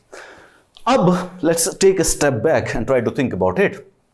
इसके बेसिस पे ना, इस स्लाइड के बेसिस पे आप बहुत लॉजिकल कंक्लूजन्स पे जंप करें तो आप अंदाजा लगा सकते हैं कि सेंटर और स्टेट के बीच में रिलेशंस कैसे होते हैं। अगर मैं आपको ये बता दूं कि कौन से 3 टॉपिक्स के अंडर, 3 डोमेन्स के अंदर हमें सेंटर स्टेट रिलेशंस पढ़ने होते हैं, उसी के बेसिस पे, इन्हीं कॉन्सेप्ट के बेसिस पे आप अंदाजा लगा सकते हो कि बेसिकली क्या होगा। यू विल सी कि जो आगे का फॉलोइंग टॉपिक है वो स्पेसिफिकली इसी बेसिस पे आएगा। आज हम सेंटर स्टेट रिलेशंस डिस्कस करने के लिए हुए हैं। अब एक बात समझने की कोशिश कीजिए, ठीक है। सेंटर और जो स्टेट है, केंद्र सरकार और जो राज्य सरकार है, इन दोनों के बीच में जो रिलेशन है वो दिए गए हैं पार्ट 11 में और पार्ट 12 में। We are doing part 11 and part 12। First 5 part of the constitution are completed, ठीक है। सेंटर स्टेट रिलेशन 3 अलग अलग हेडिंग्स में पढ़े जाते हैं। सबसे पहला हो गया लेजिस्लेटिव, दूसरा हो गया एडमिनिस्ट्रेटिव, तीसरा हो गया फाइनेंशियल, ठीक है। एडमिनिस्ट्रेटिव, एग्जीक्यूटिव और जुडिशरी, ये एक ही जगह पर है, तीनों इकट्ठे हैं ये, ठीक है। पार्ट 11 में सिर्फ लेजिस्लेटिव और administrative relation between the centre and state है, और उसके बाद पार्ट 12 में फाइनेंशियल रिलेशंस है, ठीक है। आज हमारा फोकस होगा सिर्फ और सिर्फ एक ही चीज के ऊपर। हम पढ़ेंगे legislative relations between the centre and state, जो कि बेसिकली 4 हेडिंग्स के अंदर पढ़े जाते हैं कि इन दोनों के टेरिटोरियल एक्सटेंट क्या होते हैं। लेजिस्लेशन का मतलब कि पावर बनाने की, लॉ बनाने की पावर किसके पास कितनी है।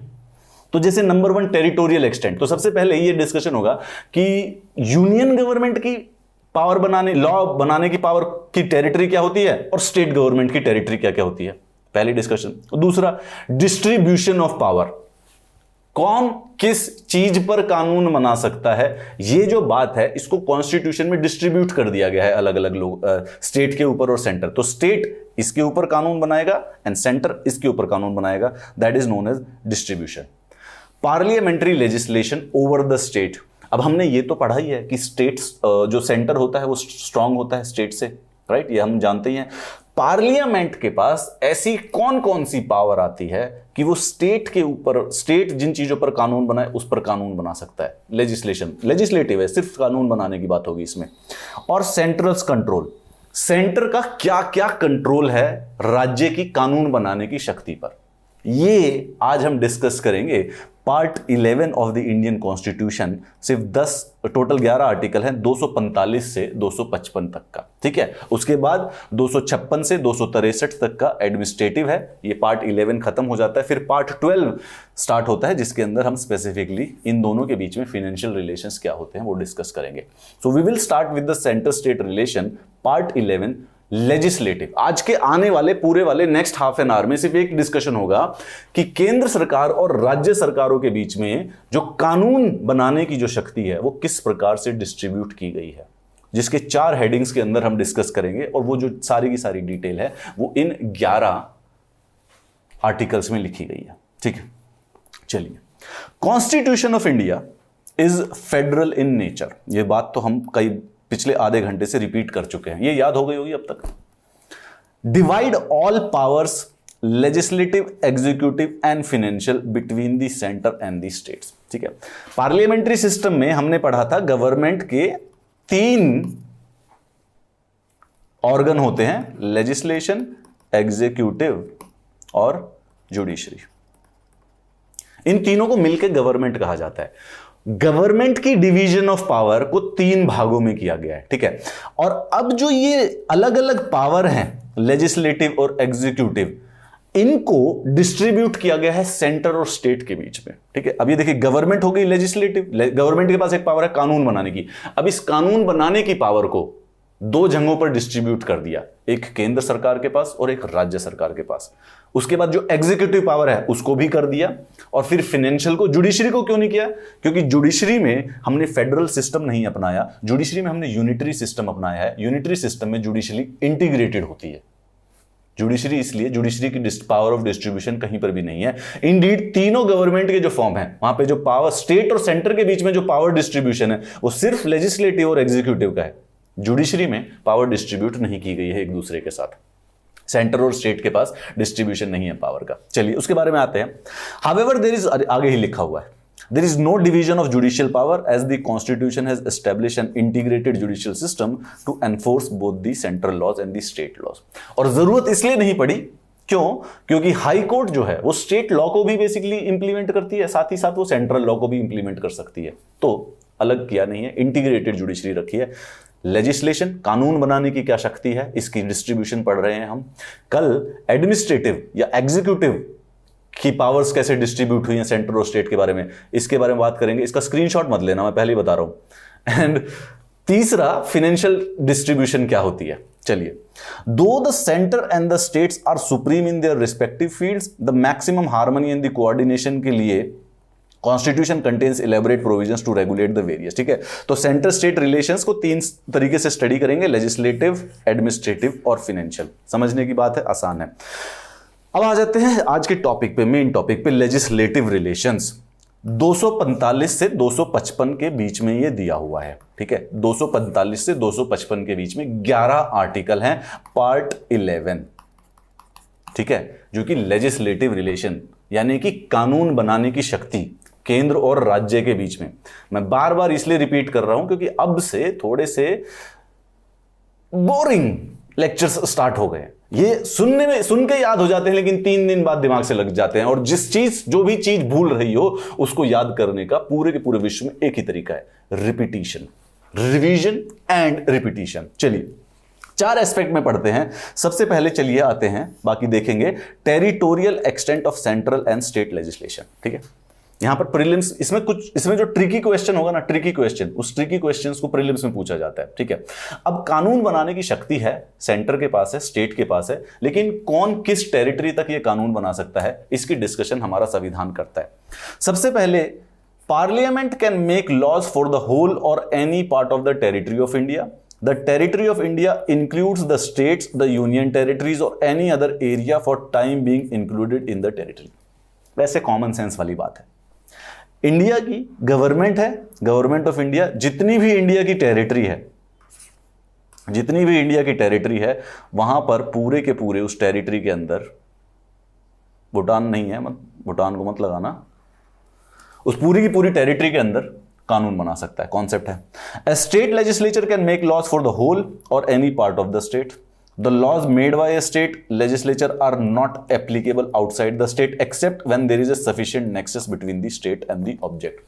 तो स्टेट अगर है, हम मध्य प्रदेश के बारे में बात करें, तो जब ये कानून बनाएगी तो यही टेरिटरी इसी के अंदर लगेगा। इन जनरल मध्य प्रदेश का जो कानून है वो हरियाणा में नहीं लग सकता है। जैसे भाई गुजरात में अल्कोहल की सेल पर बैन है, लेकिन ये जो सेम कानून है वो सिर्फ गुजरात पर लागू होता है, दिल्ली पर लागू नहीं होता। दिल्ली में अल्कोहल या हरियाणा में अल्कोहल की सेल अलाउड है। यानी कि स्टेट अलग अलग कानून बना सकती है depending on the requirement. Parliament can make extra territorial legislation. यहां पर देखो, ये प्रीलिम्स का क्वेश्चन देखो, पार्लियामेंट एक्स्ट्रा टेरिटोरियल बना सकता है, स्टेट नहीं बना सकता। एक्स्ट्रा टेरिटोरियल का मतलब क्या है? इंडिया के कुछ लोग जो कि इंडिया से बाहर भी चले जाएंगे, उनके ऊपर भी इंडियन कानून लग सकता है जरूरत पड़ने पर। The laws of the parliament are also applicable to the Indian citizen and their property in any part of the world. यहां पर टेरिटरी की यही ट्रिक है, जो कॉन्सेप्ट है यहां पर समझने का वो यही है कि central government can make laws on the territory of India, however only central government can make laws extra territorial legislation. Madhya Pradesh का कोई सिटीजन हो, अगर वो मध्य प्रदेश से बाहर चला गया तो फिर मध्य प्रदेश का कानून उसके ऊपर नहीं लग सकता, परंतु इंडिया का कोई सिटीजन हो और वो इंडिया से बाहर चला गया तो भी इंडियन लॉज उसके ऊपर लग सकते हैं जरूरत पड़ने पे। This is the only thing which you have to take out from this slide. Constitution ने उसके बावजूद भी जो territorial jurisdiction of the parliament है इस पर कुछ रिस्ट्रिक्शंस लगाई है। ये रिस्ट्रिक्शंस आपसे प्रीलिम्स में पूछी जाती हैं। क्या है? पहले 3 रिस्ट्रिक्शंस है, simple. President can make regulation for piece, progress and good government of the 5 union territories. कौन कौन सी? Andaman Nicobar, Lakshadweep, Dadra and Nagar, Daman and द्वीप एंड लद्दाख। याद रखिए, इनको याद रखना पड़ेगा। 5 यूनियन टेरिटरीज, यानी जिनके पास खुद की विधानसभा नहीं है उनका नाम रखा हुआ है। बाकियों के लिए पुडुचेरी और दिल्ली का इसके अंदर नाम नहीं है, 2 वो यूनियन टेरिटरीज हैं। Andaman, Lakshadweep, Dadra and Nagar Haveli, Daman and द्वीप एंड लद्दाख, इनके लिए प्रेसिडेंट रेगुलेशन बना सकता है। यहां पे पार्लियामेंट के अंदर नहीं दिया गया है। Regulation so made has the same force and effect as an act of parliament. ये कॉन्स्टिट्यूशन में लिखा हुआ है। ओके, ये मतलब आप इसको इंटरेस्टिंगली समझिए। और ये ट्रिक है बेसिकली, इट्स लाइक कि न्यूएंस पकड़ने वाली बात है कि पूरे के पूरे इंडिया की टेरिटरी पर कानून जो है वो सिर्फ पार्लियामेंट बनाता है, राइट। हावेवर 5 यूनियन टेरिटरीज हैं जहां पर जरूरत पड़ने पर प्रेसिडेंट रेगुलेशन बना सकता है, और जो वो रेगुलेशन होती है ना वो पार्लियामेंट के एक्ट के बराबर ही होती है, दो वो पार्लियामेंट का एक्ट नहीं होता है। इट में रिपील और amend any act of parliament in relation to these union territories. और अगर प्रेसिडेंट चाहे, ये पार्लियामेंट याद रखिए, इंडिया में जो सबसे बड़ी कानून बनाने की जो शक्ति है वो किसके पास है? संसद के, पार्लियामेंट के पास। ये इंपॉर्टेंट क्यों है? ये पार्लियामेंट के बाहर एक पावर दे रखी है, बाहर एक्स्ट्रा प्रेसिडेंट को इंटरेस्टिंगली अलग से पावर मिली हुई है उनके पास कानून बनाने की, सिर्फ इन यूनियन टेरिटरीज से संबंधित। अगर कोई भी पार्लियामेंट ने लॉ बनाया है, प्रेसिडेंट को लगा कि इन 5 यूनियन टेरिटरी पे नहीं लगा, तो वहां से रिपील कर दो, अमेंड भी कर दो। वैसे अगर आप किसी राज्य के ऊपर, ये जैसे आप कोई कानून आ गया और वो सब राज्यों पर लग गया, अब राजस्थान में बदलने की जरूरत पड़ेगी, राजस्थान में उसको किसी प्रकार से अमेंड करवा दो, तो प्रेसिडेंट कुछ नहीं कर सकता, परंतु सिर्फ यूनियन टेरिटरीज में। फर्स्ट हो गया। Second number, Governor is empowered to direct that an act of parliament does not apply to a scheduled area in the state or apply with specific modifications or exceptions. Again, यहां पे भी governor को ऐसी शक्ति दी गई है कि parliament ने जो भी कानून बनाया है, अगर उसकी स्टेट में कोई शेड्यूल्ड एरिया है तो गवर्नर बता सकता है कि ये यहां पर लगेगा या यहां पर नहीं लगेगा, या कुछ इसके अंदर बदलाव कर देने चाहिए। दूसरा हो गया। And the third one, specifically, this is very specific, 4 states के नाम आएंगे, ये याद करने हैं और कोई तरीका नहीं है। Governor of Assam may likewise direct that an act of parliament does not apply to a tribal autonomous district in state or apply with specified modification and exceptions. The president enjoys the same power in respect to the tribal in Meghalaya, Tripura and Mizoram. देखिए, ये बात को ये याद करने की बात है, जरूरत है, इंपॉर्टेंट है। इसीलिए लेजिस्लेशन पावर के अंदर पार्लियामेंट के पास 3 पावर्स, पार्लियामेंट में 3 अलग अलग रिस्ट्रिक्शंस लगी हुई हैं, जहां पे एक जो कंफ्यूजिंग रिस्ट्रिक्शंस है वो सबसे लास्ट वाली है। गवर्नर ऑफ असम को एक्स्ट्रा पावर दी गई है कि वहां पर जो ट्राइबल ऑटोनोमस एरिया है वहां पर कोई पार्लियामेंट का कानून लगे या ना लगे वो बेसिकली बता सकते हैं। Same power in context of other 3 states, Meghalaya, Tripura and Mizoram, is given to the president. Meghalaya, Tripura and Mizoram. क्यों है ये? आज के लिए अभी लंबा हो जाएगा, परंतु जब हम शेड्यूल 5 और शेड्यूल 6 जो कि शेड्यूल एरियाज को डिस्कस करता है, हमारे राज्य, हमारे जो देश में जो भी शेड्यूल एरियाज हैं, उस समय डिस्कशन करते आएंगे कि ये स्पेसिफिकली क्यों था। बस इसको याद रखिएगा अभी कि जो ट्रिक ये है कि असम के गवर्नर को एक एक्स्ट्रा पावर दी है संविधान ने कि असम के अंदर जो ट्राइबल एरियाज हैं, ट्राइबल ऑटोनोमस एरिया, यानी कुछ ऐसे एरिया हैं जो कि अपने आप को ऑटोनोमसली रूल करते हैं, ट्राइबल एरियाज हैं, वहां पर पार्लियामेंट की पावर लगेगी या नहीं लगेगी, ये बात गवर्नर डिसाइड करता है। सेम पावर 3 जो मेघालय, त्रिपुरा और मिजोरम है उनके पास भी है, लेकिन वो स्पेसिफिकली प्रेसिडेंट को दी गई है।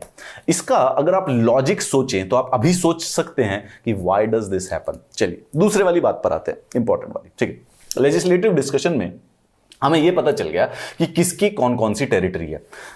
सेंटर पूरे इंडिया के ऊपर बना सकता है, स्टेट सिर्फ अपनी अपनी टेरिटरी बना सकता है, स्टेट के पास एक्स्ट्रा टेरिटोरियल भी है, किसी स्टेट के पास एक्स्ट्रा टेरिटोरियल नहीं है। एंड देन 3 स्पेसिफिक रिस्ट्रिक्शंस लगी गई है, ठीक है, अलग अलग रिस्ट्रिक्शंस हैं, उनको आप पढ़ सकते हैं।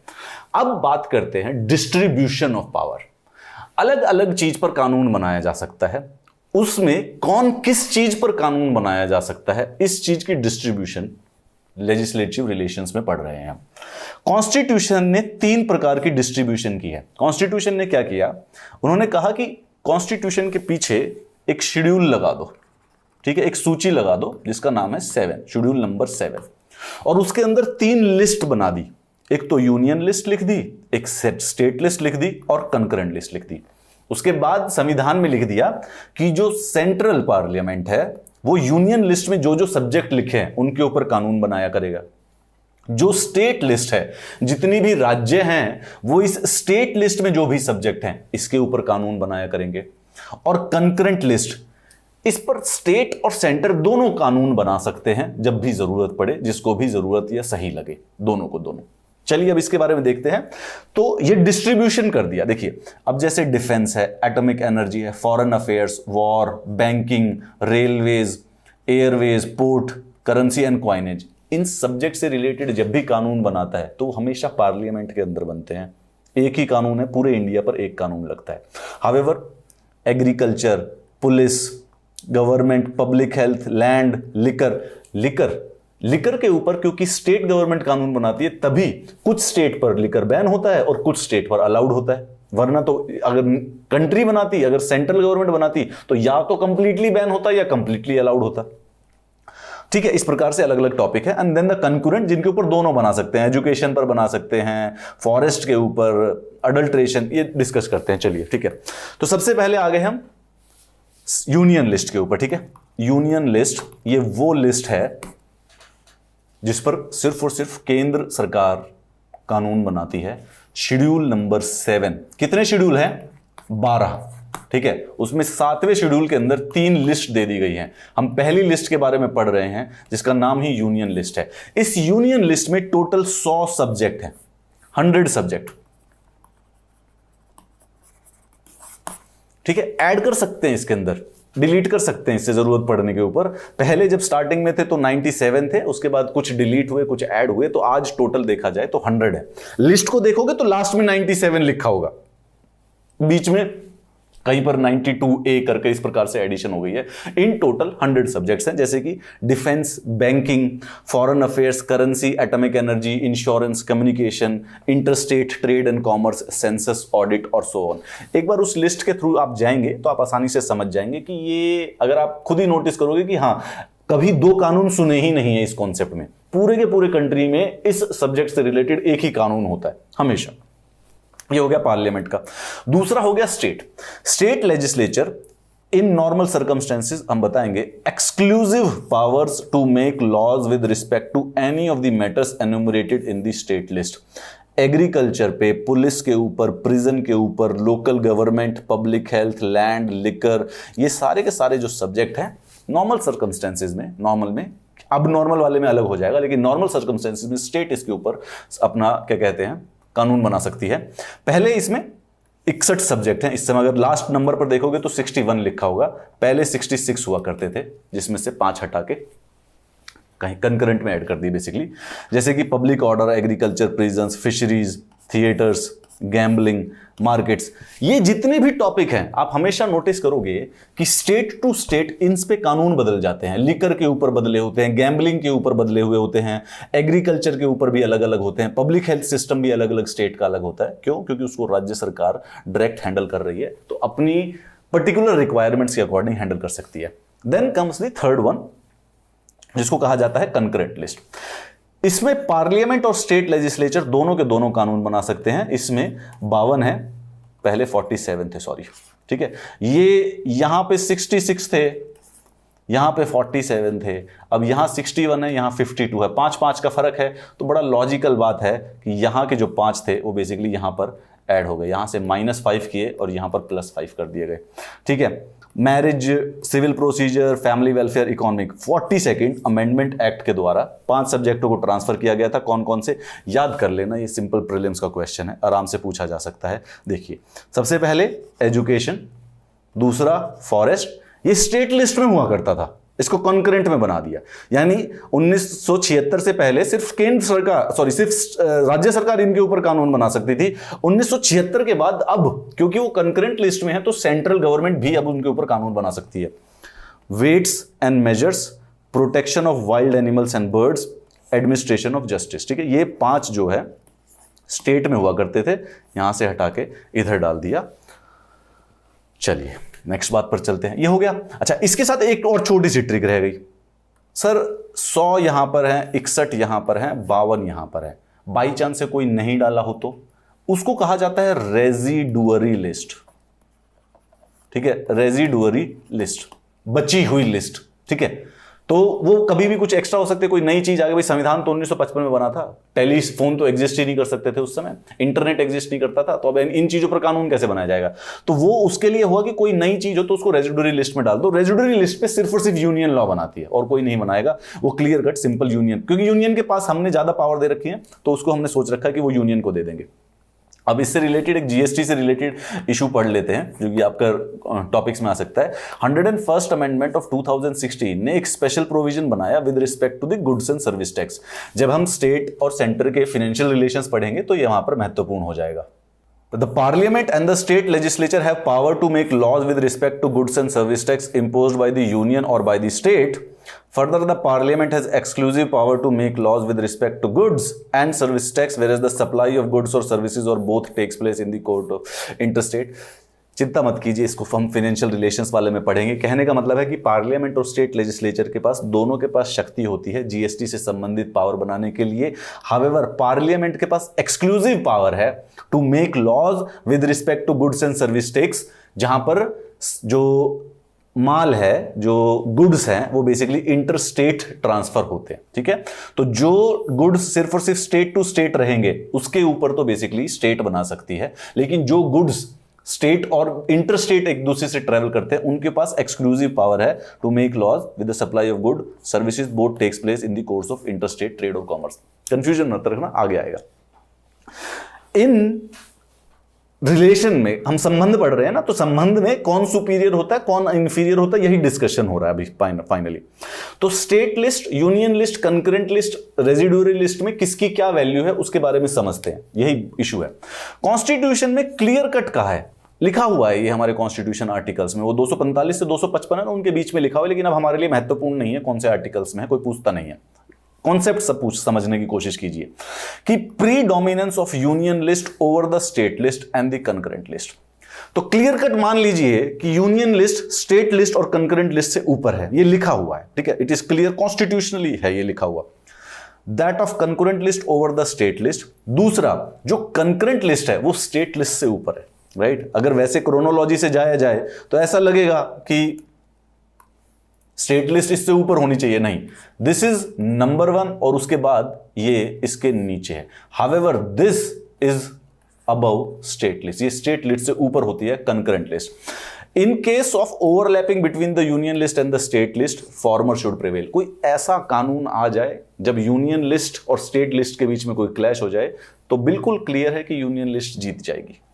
In case of overlapping between the union list and the concurrent list, it is again the formal would prevail. Again, फिर दोबारा से अगर यूनियन और कंकरेंट में लड़ाई होगी तो फिर दोबारा से यूनियन सबसे सुप्रीम है, ये हर जगह पे जीतती है। इसको this is the supreme list, सबसे ज्यादा पावरफुल लिस्ट है। उसके नीचे सेंट्रल है, उसके नीचे स्टेट है और उसके नीचे कंकरेंट है, लेकिन कंकरेंट स्टेट से ऊपर है, ये भी बात ध्यान रहे, याद रखिए। वो नंबर 2 पर लगी हुई है तो क्रोनोलॉजी के हिसाब से ऐसा लगता है कि शायद कंकरेंट से ज्यादा इंपॉर्टेंट हो, नहीं, स्टेट सबसे नीचे है। Wherever there is a conflict between the concurrent list and the state list, it is the former that should prevail. और क्योंकि अब हमने देख ही दिया है, क्रोनोलॉजी का मतलब है फर्स्ट, थर्ड और 2, ये है क्रोनोलॉजी। अब इसमें जब भी कभी दिखाना हो तो इसको लिख लीजिए और उसके बेसिस पर अब आप इमीडिएटली जजमेंट ले सकते हैं कि कौन प्रीवेल करेगा, जो भी ऊपर है वो प्रीवेल करेगा। In case of conflict between the central law and the state law on a subject enumerated in the concurrent list central law will prevail. तो कंकरेंट लिस्ट पर दोनों कानून बना सकते हैं, राइट। केंद्र सरकार भी बना सकती है और राज्य सरकार भी बना सकती है, और दोनों ने बना दिए किसी दिन। तो फिर दोनों कानूनों के बीच में लड़ाई होगी, तो कौन सा कानून माना जाएगा? सेंट्रल कानून माना जाएगा, कंकरेंट। स्टेट लिस्ट पर कानून ही नहीं बना सकता सेंटर, याद रखिएगा। स्टेट लिस्ट पर कानून नहीं बनाते सेंटर। सेंटर जो स्टेट लिस्ट पर लिखा हुआ है उस पर कानून सेंटर बना ही नहीं सकता। ऊपर जब बात की थी अभी, ये इन 2 पैराग्राफ में जो बात हुई है ये लिस्ट की बात है। लिस्ट में कहीं कंफ्यूजन आ जाए एक दूसरे के ऊपर तो सेंट्रल लिस्ट को महत्वता दी जाएगी। But there is an exception, एक एक्सेप्शन है यहां पर। देखिए, अगर कंकरेंट लिस्ट में सेंटर और स्टेट लॉ के बीच में कॉन्फ्लिक्ट आ जाए तो सेंट्रल लॉ प्रीवेल करता है। एक एक्सेप्शन है, if a state law has been reserved for the consideration of the president and has received his assent, then the state law prevails in that state, but it would still be competent for parliament to override such a law by subsequently। हम जब law making पढ़ेंगे तो उसके अंदर पढ़ेंगे कि जो states हैं वहां पर एक प्रोविजन दिया जाता है। तो जो स्टेट जितने भी कानून बनाती है ना, वहां पर एक ऑप्शन अवेलेबल है कि स्टेट ने कोई कानून बनाया है तो उस कानून के ऊपर गवर्नर साइन ना करके वो जो कानून है सीधा प्रेसिडेंट के पास भेज दे। इसको कहा जाता है कि it has been sent for president's consideration. अगर प्रेसिडेंट उसके ऊपर साइन कर देता है, ऐसे वाले कानून में स्टेट लॉ को बराबर महत्ता मिल जाती है यूनियन वाले के बराबर पे। बट यही एक एक्सेप्शन है, इसी चीज को समझने की जरूरत है। जैसे ही आप इसको लक्ष्मीकांत में पढ़े तो वहां पे एकदम लाल वाले मार्कर से मार्क कर लीजिएगा, क्योंकि ये जब कॉन्सेप्ट के तौर पर आए तो यहां पर गलती नहीं होनी चाहिए। अब हमारे पास, क्योंकि हमने आज 4 हेडिंग्स के अंडर पढ़ना है लेजिस्लेटिव लिखना, अब आ गया है तीसरा, पार्लियामेंट्री लेजिस्लेशन इन दी स्टेट फील्ड। यानी कि अब जो ये यूनियन लिस्ट है और स्टेट लिस्ट है और कंकरेंट लिस्ट है, ये जो स्टेट लिस्ट है इसके ऊपर पार्लियामेंट कानून नहीं बना सकता। क्यों? क्योंकि ये तो राज्यों के लिए बना के दे रखी है। लेकिन कॉन्स्टिट्यूशन में 5 ऐसी स्पेसिफिक सिचुएशंस एग्जिस्ट करती हैं जब parliament can make law in the state list. पहले वाली, when Rajya Sabha passes a resolution. Rajya Sabha resolution pass कर सकती है कि स्टेट लिस्ट का सब्जेक्ट है, कृपया करके पार्लियामेंट लॉ बना दे जरूरत पड़ने पे। वाइल्ड लाइफ एक्ट एक्चुअली में ऐसे ही बना था, ठीक है। जरूरत पड़, क्योंकि states are the, Rajya Sabha are the representative of the state. तो जब वो रिप्रेजेंटेटिव भी बोल रहे हैं स्टेट के कि प्लीज इस पे बना दीजिए, तो फिर पार्लियामेंट को क्या समस्या है? ऐसे में जो सेंटर है वो स्टेट लिस्ट के ऊपर लॉ बना देगा, ठीक है। दूसरा, ड्यूरिंग ए नेशनल इमरजेंसी। अगर नेशनल इमरजेंसी है तो फिर दोबारा से जितनी भी सब्जेक्ट्स होते हैं उन सब के ऊपर सेंटर कानून बना सकता है, तब ये स्टेट लिस्ट का कॉन्सेप्ट नहीं चलेगा। सरल है, आसान है, लॉजिक भी बनता है। नेशनल इमरजेंसी लगी हुई है भाई, अब कहां पे इस पर गए, कोई ऐसा सब्जेक्ट हो गया जो कि सिर्फ स्टेट पर तो you can't take that risk. तो चलिए, when state makes a request, किसी दिन एक स्टेट ही रिक्वेस्ट कर सकती है कि सर ये सब्जेक्ट देते हैं हम आपको, आप इसके ऊपर हमारे लिए कानून बना दीजिए, लिख के दे दीजिएगा पार्लियामेंट को, पार्लियामेंट बना देगा। अगेन सेम सीम्स लॉजिकल, ठीक है। To implement international agreement, Bharat United Nations जाता है, अलग अलग डिफरेंट इंटरनेशनल फोरम्स पर जाता है, वहां पर हम कुछ अग्रीमेंट साइन कर लेते हैं एनवायरमेंट से रिलेटेड। सपोज कीजिए भाई CFC क्लोरोफ्लोरोकार्बन्स को हमें कंट्रोल करना है, ठीक है। अब क्लोरोफ्लोरोकार्बन्स को कंट्रोल करना है, लेकिन क्लोरोफ्लोरोकार्बन से संबंधित जो सब्जेक्ट है लॉ बनाने का वो स्टेट लिस्ट में लगा हुआ है। तो फिर अब हम उस कानून को इंप्लीमेंट कैसे करेंगे? कैसे मनाएं 28 के 28 स्टेटों को सेम कानून पारित करने के लिए? No. So to make sure कि इंटरनेशनल अग्रीमेंट्स में कोई प्रॉब्लम ना हो, ऐसे में अगर स्टेट लिस्ट में कोई कानून बनाने की जरूरत पड़ती है तो parliament can go ahead and do it without any issue. During presidents rule, president rule, कई बार राज्यों के ऊपर इमरजेंसी में प्रेसिडेंट रूल बनाना लग जाना पड़ जाता है। इमरजेंसी प्रोविजंस, आने वाले 2 लेक्चरों में इमरजेंसी प्रोविजंस भी पढ़ेंगे, तब पता चल जाएगा। तो जब वो प्रेसिडेंट रूल लगा हो, तो जब सरकार सस्पेंड हो चुकी है राज्य की और वहां पर कानून कौन बनाएगा, तो उस समय बेसिकली पार्लियामेंट ही उन प्रेसिडेंट के कहने पर उससे संबंधित कानून बना सकता है। तो यानी ये वो 5 सिचुएशंस हैं जब इस स्टेट लिस्ट, जो कि सिर्फ और सिर्फ राज्य सरकार के पास है, वो बना। अच्छा, राज्यों के पास ऐसी कोई सिचुएशन एग्जिस्ट नहीं करती जिसमें राज्य सरकार केंद्र सरकार की लिस्ट के ऊपर कानून बना दे, राइट? वो तो कभी जरूरत ही नहीं पड़ेगी। तो ऐसा मतलब ऐसी गड़बड़ हो जाएगी अगर ऐसा कर दिया गया तो। बट हाँ, स्टेट लिस्ट के ऊपर पार्लियामेंट 5 सिचुएशंस में लॉ बना सकता है। ये पांचों की पांचों वो है, याद करने की। बड़ा सिंपल सा क्वेश्चन पूछा जाएगा और सरलता से आसान, ये तो मतलब आप ऐसे सॉल्व कर दोगे, इसके अंदर कोई ट्रिक ही नहीं है। इनकी जो एक्सप्लेनेशन उनको पढ़ लीजिएगा लक्ष्मीकांत से, कोई न्यूएंस आए तो प्रॉब्लम नहीं होनी चाहिए। अच्छा, इसके अलावा सेंटर स्टेट के लेजिस्लेशन पर, कानून बनाने की शक्ति पर कुछ कंट्रोल रखता है। क्या कंट्रोल रखता है, चलिए वो देखते हैं। देखिए, हमने अभी पढ़ा parliament power to legislate directly on state subjects, ठीक है, ये डायरेक्ट पावर है। पार्लियामेंट इन 5 तरीकों से स्टेट के सब्जेक्ट्स पर डायरेक्टली पावर बना सकता है। Under the exceptional situations, 5 exceptional situations है। The constitution empower the centre to exercise control over state legislative matter in the following ways. और दूसरा और भी 3 और तरीके हैं कि कैसे स्टेट की जो कानून बनाने की शक्ति है उसके ऊपर केंद्र सरकार कंट्रोल करती है। पहले वाला, governor can reserve certain types of bill passed by the state legislature for the consideration of the president. President enjoys absolute veto over them. मैंने अभी भी बताया कि जो कानून बनाने का जो प्रोसेस है, जो जिस तरीके से कानून बनाया जाता है, वी विल डिस्कस दैट। जब राज्यों के बीच में जो उनकी विधानसभा होती है उसमें जब ये बनता है, कानून बनता है, तो वो कानून बाद में जाके गवर्नर के पास जाता है साइन करने के लिए। गवर्नर को एक पावर दी गई है कि जरूरत पड़ने पर वो उस बिल को रिजर्व कर सकता है प्रेसिडेंट की कंसिडरेशन के लिए। और प्रेसिडेंट चाहे उस समय, प्रेसिडेंट के पास एब्सोल्यूट वीटो है, मना कर दिया तो मना कर दिया कि नहीं भाई ये कानून पास नहीं हो सकता।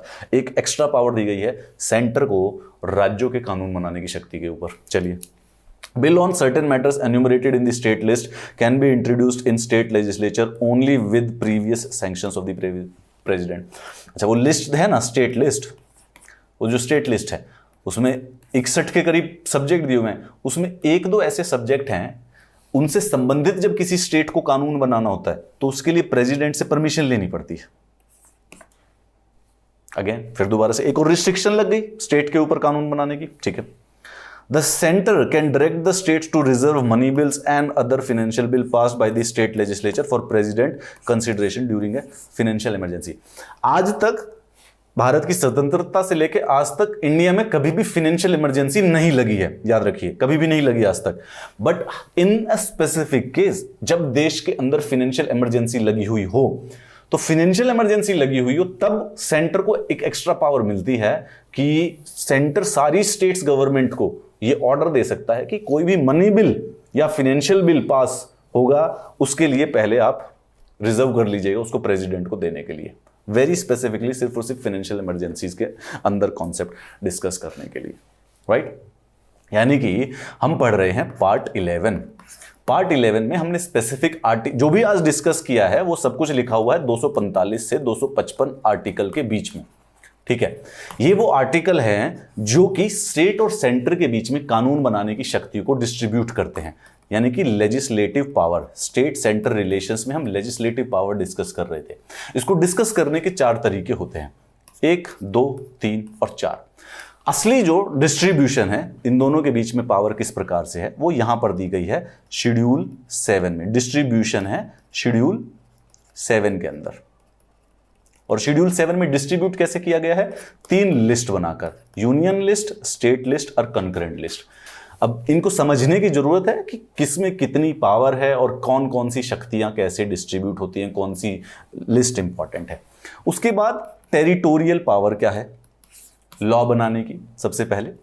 देन पार्लियामेंट कब कब स्टेट लिस्ट पर कानून बना सकता है, ठीक है। And then specifically parliament state की लॉ बनाने की जो शक्ति है उसके ऊपर कंट्रोल क्या क्या रखता है। दिस एंटेल्स हमारे लेजिस्लेटिव रिलेशंस। ये है पावर्स का डिस्ट्रीब्यूशन। इसके अलावा वी विल कंटिन्यू टुमारो, जिसमें हम administrative and financial relations which are tremendously much more complex. Financial relations बहुत अच्छे खासे कॉम्प्लेक्स है, जिस पे खूब बोर होने की संभावना रहती है, परंतु I will try to make it as interesting as possible for you, ठीक है। इसके क्लास के PDF, again this is the Telegram channel, you need to join, and like you have probably realized कि सर आप तो बहुत अच्छी polity की क्लासेस कर रहे हैं, we really like you, this is the social media where you can connect with me, but the more important thing is that कि to make this series sustainable you need to share these videos with your friends। अगर आप इसको ज़्यादा लोग देखेंगे तो ये 100 घंटे की जो सीरीज है इसको कंटिन्यू करके आपके लिए यहीं पर YouTube के ऊपर ही पूरी की पूरी लक्ष्मीकांत आपके आने वाले कंप्लीट रिवीजन के लिए पूरी की पूरी प्रिपेयर हो सकती है इसी YouTube से। So you need to share it and please show some appreciation by commenting below this YouTube video. Have a nice day. I'll see you in the lecture 16 discussing the administrative relations between the center and the state and the financial relations between the center and state.